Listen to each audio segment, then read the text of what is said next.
My name is Lucky Lartey. I am a dancer and a choreographer. I'm a multidisciplinary artist. I go anywhere for my inspiration. One of the ideas I've been working with, apart from dancing choreography, is photography.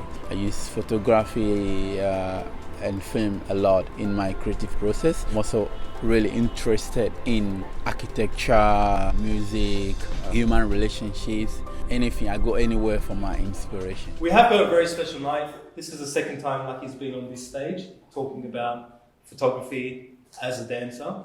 This body of work that he's going to show us is an extension of what he started back in 2018. Do you want to tell us why you want to do this? What it is you want to share? In the past 4 or 5 years, I've discovered photography as a great way of expressing how I would like write and document things. It's very hard for me to find words to talk about how I want to approach my work. I find photography as a really great way of approaching that. So I capture different angles and the way I'm thinking, then I talk to my dancers. The reason why we're here is that photography has kind of become part of the way I work now. As a choreographer, I've done a series of photos from 3 years ago, and now it's become a whole body of work. The first 4 series of photos came about by accident. I went to Ghana and I've been working with these dancers for maybe 7 years, and we went to a cafe to have food. And I went in, and when I was coming out, they were sitting like facing each other on the balcony, and I couldn't see one person's head. So I was like, oh, what is that? There was a little balcony.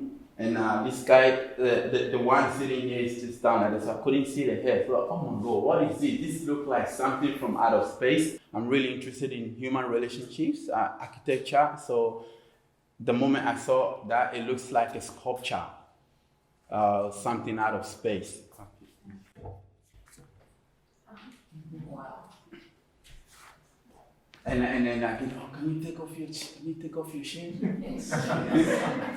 So I've been sitting with this for quite a while, and so the next series of photos are also my interest in architecture spaces. I like how home is part of who we are, and so I wanted to do a photo that look at how human and where they live are one. I wanted to capture the object and like the human body or whatever as like one.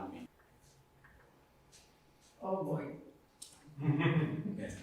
Yeah, so I've been thinking for quite a while about how to push the first ideas forward. So this is kind of the next step into that. I think one afternoon I was in the house, and there was a lot of cardboards, papers, boxes around from like shoes that I bought from America. So I wanted to see how my interest in dance and architecture. So I'm trying to see how I can use the photo to communicate this idea. And I've done a lot of work around the eye as well. I've done a few series, so I find the eye very, very captivating as well. So I was also thinking about my eyes in this photo. I like the fact that, you know, the object and me are not separate, right? They're like, right. Mm-hmm. And this is the next series. And this I tried to hide the eye. So this was very hard to take because I have to for this and then sit down and like adjust myself. But because I'm not a proper trained photographer, I don't understand light. So I use daylight a lot, and it's very easy for me to edit my photos when they're black and white. So I just like to use this. And it's also the same idea around the house and being part of me, rather than this is the house and this is me. You know, the shots look very composed, right? I mean, yeah. There's a triangle there. Yeah.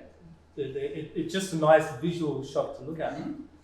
When you're doing this kind of thing, how many shots don't make it to the final shot? I really like composition. So I really compose this, but I don't know what it's going to look like. Like I have kind of this idea and have a lot of these tools and objects and boxes around. So also what surprised me also that I found in this process is that how you can trick the viewer or the audience with this little book. This is very little. This is really small. Yeah. So I guess along the way, I discovered a lot of stuff.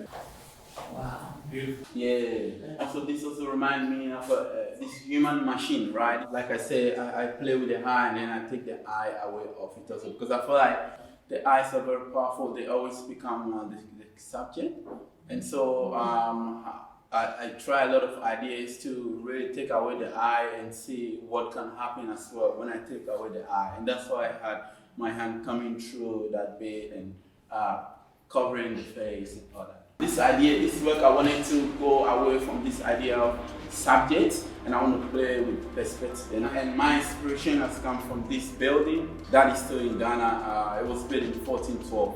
It's like the mosque.